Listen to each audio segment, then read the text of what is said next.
சாகித்ய அகாடமியின் யுவ புரஸ்கார் விருதுக்கு தமிழ் எழுத்தாளர் லட்சுமி சரவணகுமாரும், பால விருதுக்கு தமிழகத்தைச் சேர்ந்த குழ கதிரேசனும் தேர்வு செய்யப்பட்டுள்ளனர்.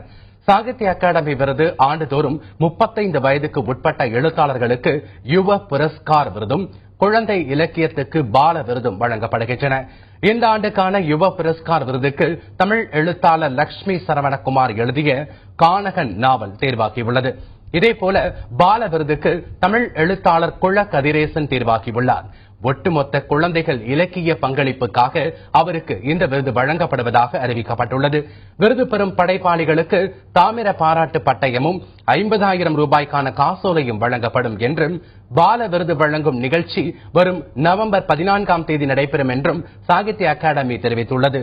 பால விருதுக்கு தாம் தேர்வு செய்யப்பட்டது மகிழ்ச்சி அளிப்பதாக குழ கதிரேசன் தெரிவித்துள்ளார். பெரிய அங்கீகாரமாக நினைக்கிறேன். இது வரைக்கும் இப்படி அவார்டு கிடைச்சது இல்லை. தமிழக அரசு பரிசுகளாக கிடைச்சிருக்கு. இதுவும் கிடைச்சது சந்தோஷமாக இருக்கு. குழந்தை இலக்கியத்தில் 3 வகை இருக்குங்க.